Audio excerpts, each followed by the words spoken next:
Hi നമസ്കാരം. ടെക്സഞ്ചാരിയുടെ മറ്റൊരു എപ്പിസോഡിലേക്ക് ഏവർക്കും സ്വാഗതം. സുഹൃത്തുക്കളെ, നമ്മൾ പോകുന്നത് അടുത്ത നമ്മുടെ അബ്ദുൽ കലാമിൻ്റെ മണ്ണിലേക്കാണ്. അപ്പോൾ എന്തായാലും അവിടെ പോയിട്ട് അവിടുത്തെ വിശേഷങ്ങൾ കാണാം. ഓക്കെ, ഇപ്പോൾ നമ്മൾ നിൽക്കുന്നത് വേളാങ്കണ്ണിയിലാണ്. അപ്പോൾ വേളാങ്കണ്ണി നമ്മൾ ബ്ലോഗ് ഒരുപാട് നമ്മൾ എടുത്തിട്ടുണ്ട്, അപ്പോൾ അതുകൊണ്ടാണ് എടുക്കാത്തത്. അപ്പോൾ എന്തായാലും നമുക്ക് അബ്ദുൽ കലാമിൻ്റെ മണ്ണിലേക്ക് പോകാം. രാമേശ്വരം പോണ വഴിക്ക് കണ്ട ഒരു കാഴ്ചയാണ് മഴവില്ല്. നേരെ കാണുന്ന മഴവില്ല്. അപ്പോൾ സുഹൃത്തുക്കളെ, നമ്മൾ രാമേശ്വരം വഴി ധനുഷ്കോടിയിലോട്ടാണ് പോകുന്നത്. ഏകദേശം 2.5 മണിക്കൂർ ഇപ്പം നിൽക്കുന്ന സ്ഥലത്തുനിന്നുണ്ട് ECR റോഡ്. നമുക്ക് അങ്ങോട്ട് പോകാം. മഴയാണ്, നല്ല മഴയാണ് സുഹൃത്തുക്കളെ. ഇതാണ് ECR റോഡ്. അപ്പോൾ സുഹൃത്തുക്കളെ, ധനുഷ്കോടി നമ്മളിവിടെ നിന്ന് യാത്ര ആരംഭിക്കുകയാണ്. സുഹൃത്തുക്കളെ, അപ്പോൾ ഞാനിവിടെ നമ്മുടെ പാമ്പൻ പാലത്തിൻ്റെ അടുത്തുള്ളൊരു സ്ഥലത്താണ്. ഒരു ചെറിയൊരു സ്പോട്ടാണ്, കണ്ടില്ലേ, ചെറിയൊരു സ്പോട്ടാണ് ഇത്. ഇവിടെ ഒരു ക്ഷേത്രമുണ്ട്. ക്ഷേത്രം, പിന്നെ നമ്മൾ ഈ വഴിയാണ് നമ്മൾ വന്നത്. അതായത് EC റോഡ് എന്ന് പറയുന്ന റോഡ് വഴി വന്ന് നമ്മൾ ഈ പാലത്തിൽ കൂടെ കയറും. EC റോഡ് എന്ന് പറഞ്ഞാൽ അപ്പുറത്ത് രണ്ടുണ്ട്. പിന്നെ കണ്ടില്ലേ, ഇതാണ് ആ കാണുന്നതാണ് പാലം. അതാണ് പാമ്പൻ പാലം. ഇതൊരു ചെറിയൊരു സ്പോട്ടാണ് കേട്ടോ, കുഞ്ഞു സ്ഥലം. പിന്നെന്താ സൂം ചെയ്താൽ കാണുമ്പോൾ എന്ന് എനിക്കറിയില്ല. ഇത് കാണുന്നത് ശ്രീലങ്ക ഏരിയയാണ്. ഇത് ആ കാണുന്ന മൊത്തം അങ്ങോട്ട് ശ്രീലങ്കയാണ്. കണ്ടല്ലേ, നല്ല അടിപൊളി സ്ഥലമാണ്. കാണിച്ചുതരാം. പിന്നെ സുഹൃത്തുക്കളെ, നിങ്ങൾ ഒരുപാട് വീഡിയോസ് ഈ പാമ്പൻ പാലത്തിൻ്റെയൊക്കെ കണ്ടു കാണാം. പക്ഷേ നമ്മുടെ ബ്ലോഗിൽ ആദ്യമായിട്ടാണ്. ശരിക്കും പറഞ്ഞാൽ ഒരു സത്യം പറയാലോ, 2006 എനിക്കൊരു ക്യാമറ ഉണ്ടായിരുന്ന സമയത്ത് എൻ്റെ അന്നത്തെ കുറച്ച് വിഷ്വൽസും കാര്യങ്ങളൊക്കെ ഉണ്ട്. ഞാൻ നിങ്ങൾക്ക് ഒരു വീഡിയോ ഞാൻ കാണിച്ചു തരാം. ശരിക്കും പറഞ്ഞാൽ അന്ന് യൂട്യൂബ് ആരും ശ്രദ്ധിക്കപ്പെടാത്തൊരു ടൈമാണ് കേട്ടോ. അന്ന് VCRൻ്റെ കാസറ്റാണ് മെയിനായിട്ട്. അപ്പോൾ അന്നത്തുള്ള എൻ്റെ കുറച്ച് വീഡിയോസൊക്കെ കിടപ്പുണ്ട്. അത് നിങ്ങൾക്ക് വേറൊരു ബ്ലോഗായിട്ട് കാണിച്ചു തരാം. അപ്പോൾ എന്തായാലും നമുക്ക് ഈ ഒരു എന്താ പറയുക, ഈ ഒരു വൈബ് നമുക്ക് കാണാം അല്ലേ. അപ്പോൾ നമ്മുടെ കൂടെ ഫാമിലിയൊക്കെ ഉണ്ട്. ഇത് എൻ്റെ മാമൻ്റെ കാറാണ് കേട്ടോ, കോളിക്സ് 2020 മോഡലാണ്. അതുമാത്രമല്ല, നമുക്ക് ഈ ശരിക്കും പറഞ്ഞാൽ നമുക്ക് ഈ കോളിക്സിലൊക്കെ വരുമ്പം കുറഞ്ഞതൊരു 10 പേരെങ്കിലും ഉണ്ടെങ്കിൽ മാത്രമേ ഈ വലിയ കോളിക്സ് മുതലാവുള്ളൂ. അല്ലെങ്കിൽ വല്ല 800 അല്ലെങ്കിൽ എന്താ പറയുക ആൾട്ടോയോ ആണ് ഏറ്റവും ബെറ്റർ.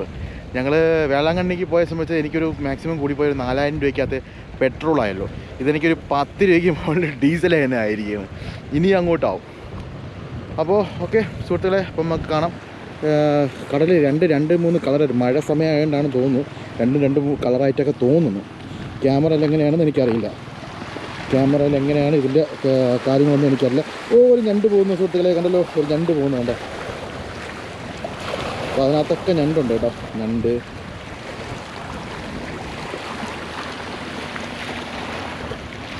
കടൽ നല്ല രസമുണ്ട് കേട്ടോ കാണാൻ.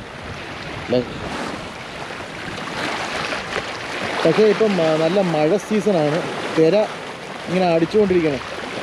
പിന്നെ അത് മാത്രമല്ല സുഹൃത്തുക്കളെ, ഇവിടെ ഇറങ്ങുന്ന സമയത്ത് ഒരു കാര്യം ശ്രദ്ധിക്കുക, നമ്മൾ സേഫായിട്ട് ഇറങ്ങാവും. ഇവിടെ കംപ്ലീറ്റ് പായൽ പിടിച്ചിടക്കുകയാണ്. ഓക്കെ, ഇവിടെ അതിൻ്റെ ഇതിലുള്ള പായൽ പിടിച്ചിടക്കുകയാണ്. അപ്പോൾ അത് നോക്കിയും കണ്ടു ഇറങ്ങുക. ഓക്കെ, ഇതിൻ്റെ ഇടയിലൊക്കെ ഞണ്ടുണ്ട് കേട്ടോ, ഞണ്ട്.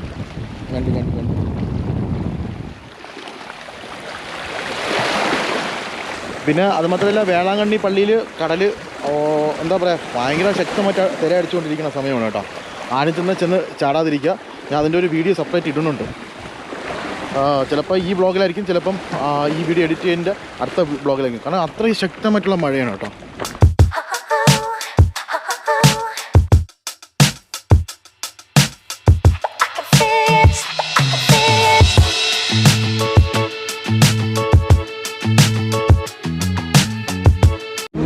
പോയാൽ നമുക്ക് ഈ ട്രെയിൻ നമുക്ക് കാണാം.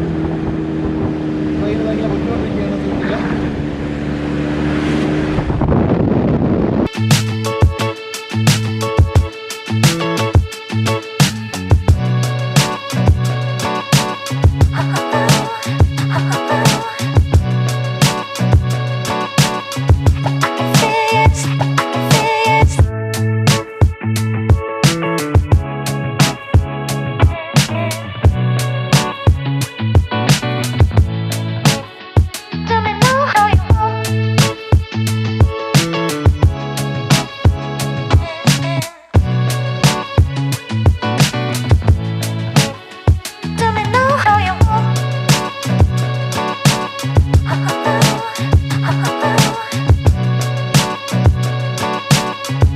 അപ്പോൾ സുഹൃത്തുക്കളെ, നമ്മൾ ഒരു പ്രതീക്ഷിച്ച ഒരു കാഴ്ച തന്നെയാണ് നേരത്തെ കണ്ടത്.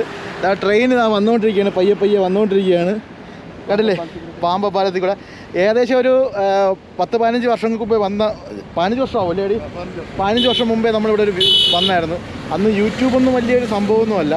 പക്ഷേ എന്നിരുന്നാലും ഞാനന്ന് കുറേ വീഡിയോസും കാര്യങ്ങളൊക്കെ എഴുതിയിട്ടുണ്ട്. പക്ഷേ ഇത് കണ്ടോ ട്രെയിൻ വരുന്നത് കണ്ടോ?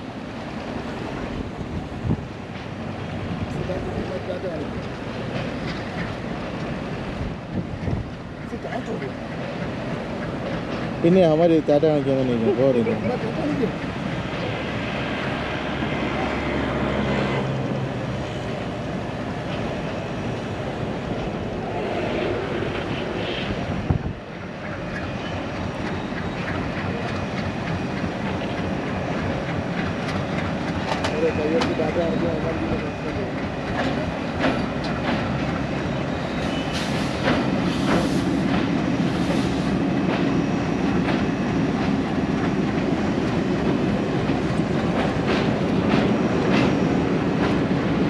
നമ്മൾ പ്രതീക്ഷിച്ച സംഭവം തന്നെ കിട്ടി. ട്രെയിൻ വരുന്നത് കണ്ടു. ശരിക്കും പറഞ്ഞാൽ ഇത് ഒരു അത്ഭുതം തന്നെയാണ് ഈ ഒരു പാലം എന്ന് പറയുന്നത്. കാരണം ഇതുപോലെ ഒരുപാട് പാലങ്ങളുണ്ട്. നമ്മുടെ കുവൈറ്റിലുണ്ട് പാലം, പക്ഷേ ഏറ്റവും നീളം കൂടിയ പാലം. പക്ഷേ എന്താ പറയുക, നമ്മുടെ ഇന്ത്യയിൽ ഈ സ്ഥലത്ത് ഈ എന്താ പറയുക അബ്ദുൽ കലാമിൻ്റെ ഈ മണ്ണിൽ ഇങ്ങനൊരു പാലം ഉണ്ടെന്നൊക്കെ പറയുമ്പോൾ ഒരു സംഭവം തന്നെയാണ്. കണ്ടില്ലേ ഈ നമുക്ക് കാണാം. നേരെ അവിടെ കാണുന്നത് ശ്രീലങ്കയാണ്. ശ്രീലങ്ക ഇവർ പണ്ട് പറഞ്ഞിട്ടുള്ളതാണ്. ശരിക്കും പറഞ്ഞാൽ അത് ശ്രീലങ്ക തന്നെയാണെന്നാണ് അവർ പറയണത്. മീൻ പിടിക്കാനുള്ള ബോട്ടും കാര്യങ്ങളൊക്കെ ഉണ്ട്. പാലം ഇതാണ്. ശരിക്കും പറഞ്ഞാൽ പാലം മെയിൻറ്റെയിൻസ് ചെയ്തിട്ടില്ല എന്നാണ് എൻ്റെ ഒരു ഇത് പറയണത്. കാരണം കണ്ടില്ലേ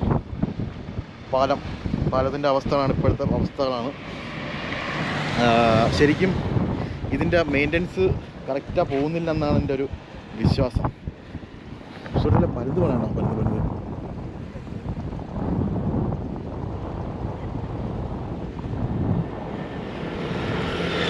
സുഹൃത്തുക്കളെ, ശരിക്കും ഇവിടുത്തെ മെയിൻ്റെനൻസ് ഇവർ കീപ്പ് ചെയ്യുന്നില്ലെന്നാണ് തോന്നുന്നത്. എൻ്റെ തോന്നലായിരിക്കാം, ചിലപ്പോൾ ശരിയായിരിക്കാം, തെറ്റായിരിക്കാം. കണ്ടില്ലേ? പക്ഷെ എന്തായാലും കാണുന്നവരെന്തായാലും റിപ്പോർട്ട് ചെയ്യാൻ ശ്രമിക്കുക. കാരണം അതല്ലേ ഇവിടുത്തെ മെയിൻ്റെനൻസും കാര്യങ്ങളും. ഇത്രയും വലിയ പാലം പണിഞ്ഞിട്ട് ഇതിൻ്റെ ഒരു മെയിൻ്റെനൻസ് ചെയ്യുന്നില്ല എന്ന് പറഞ്ഞു കഴിഞ്ഞാൽ അതൊരു കഷ്ടമാണ്. ചിലപ്പം ഇവിടുത്തെ സാങ്കേതിക ബുദ്ധിമുട്ടുകൾ കൊണ്ടാവാം എന്നൊരു പ്രതീക്ഷയുണ്ട്. കണ്ടില്ലേ ആംബുലൻസ്, എമർജൻസി സർവീസൊക്കെ ഈ ഒരു പാലത്തിൽ എമർജൻസി സർവീസൊക്കെ ഇതുവഴി തന്നെയാണ് ആശ്രയിക്കുന്നത്. ഈ പാലം വഴി തന്നെയാണ് ആശ്രയിക്കുന്നത്. കണ്ടില്ലേ? അപ്പോൾ സുഹൃത്തുക്കളെ, അപ്പോൾ എന്തായാലും നമുക്ക് ധനുഷ്കോടിയിലോട്ട് പോകാം. അവിടെയുള്ള കാഴ്ചകളും വിശേഷങ്ങളും കാണാം. പിന്നെ രാമേശ്വരം നമ്മൾ അബ്ദുൽ കലാമിൻ്റെ കുറച്ച് കാര്യങ്ങളൊക്കെ ഉണ്ട്. അതൊക്കെ നമുക്ക് എന്തായാലും നമുക്ക് നോക്കാം. ഓക്കെ.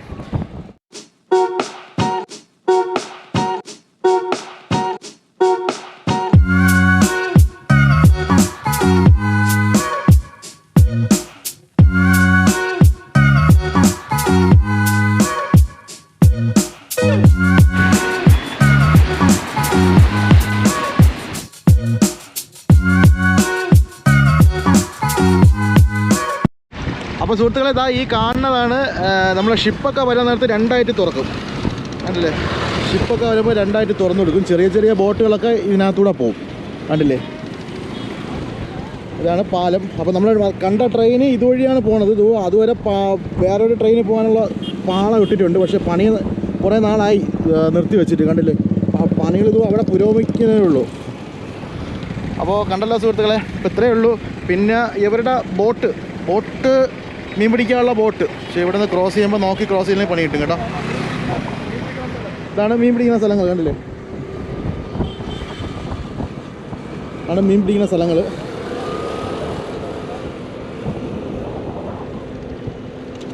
ഇവിടെ മീൻ പിടിക്കുന്ന സ്ഥലങ്ങളാണ്. കണ്ടില്ലേ? ചെറിയൊരു ഐലൻഡാണ് അത്. അതൊക്കെ ചെറിയൊരു ഐലൻഡാണ്. ശ്രീലങ്ക അതിൻ്റെ അപ്പുറത്തെന്നാണ് പറയണത്. ആയിരിക്കും. കടൽ പക്ഷേ അങ്ങോട്ട് വലിഞ്ഞുകൊണ്ടിരിക്കുകയാണ്. കണ്ടല്ലേ? വെള്ളം അങ്ങോട്ട് വലിഞ്ഞുകൊണ്ടിരിക്കുകയാണ്.